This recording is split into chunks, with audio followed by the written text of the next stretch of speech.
আপনি এক একটা আসনে দেখবেন 10 জন ক্যান্ডিডেটও থাকে, 15 জন ক্যান্ডিডেটও থাকে। এটা বললেই হলো মগের মূল্য সবকিছু।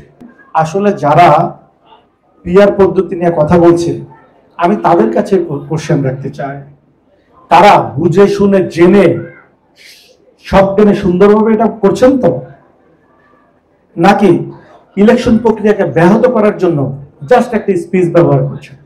এটাকে ওনারা নিজেরা বুঝুক। বাংলাদেশ গণতান্ত্রিক দেশ, গণতান্ত্রিক প্রক্রিয়ায় যেভাবে ইলেকশন হয় সেভাবে ইলেকশন হবে। প্রচলিত নিয়ম যেটা আছে, গণতান্ত্রিক সরকার প্রক্রিয়ার যে ইলেকশন হবে সেভাবে ইলেকশন হবে। আমি নতুন করে আমার মন মতো করে আমি কিছু বলবো, এটা তো আসলে কারো মানে আমি কি বলবো, আমি সরি টু সে, আমার কোনো ভাষা নাই। এটা বললেই হলো মগের মূল্য সবকিছু। আপনাকে মনে রাখতে হবে, গণতান্ত্রিক দেশে একটা প্রচলিত কালচার আছে, যেটা গণতান্ত্রিক কালচার বলে। আপনি অ্যাকচুয়ালি গণতান্ত্রিক নির্বাচন প্রক্রিয়ার যে কালচার, যেটা হওয়া উচিত সেভাবে ইলেকশন হবে। তো কোনো ধর্মীয় ব্যক্তিত্ব হতে পারে, এটা কোনো ইস্যু না। আপনাদের দল করার অধিকার তো সকলের আছে। বাট বিএনপি অবশ্যই কোনো যারা দুর্নীতিগ্রস্ত, যারা উল্টাপাল্টা কার্যক্রম করেছে, সন্ত্রাসী করেছে, যারা চাঁদাবাজি করেছে, যারা সমাজের সামাজিকতাকে নষ্ট করার চেষ্টা করেছে, বিএনপি তাদের সাথে নাই।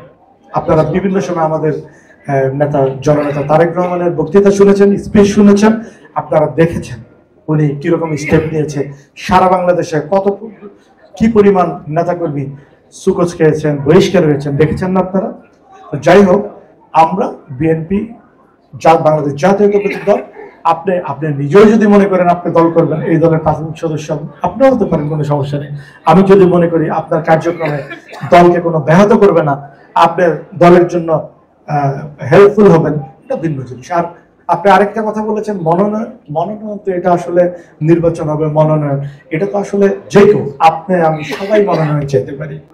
আপনি এক একটা আসনে দেখবেন 10 জন ক্যান্ডিডেটও থাকে, 15 জন ক্যান্ডিডেটও থাকে, এবং সব পার্টি যে আলোচিত পার্টিগুলো, বিএনপির মতো পার্টিতে আপনার একাধিক ক্যান্ডিডেট থাকবে, এটাই খুব লজিক্যাল। তো এটা আপনি বিভিন্ন ক্যান্ডিডেট হতেই পারে, কে ক্যান্ডিডেট হলো, এতে তো আসলে বিস্মিত বা বিচলিত হওয়ার কিছু নাই।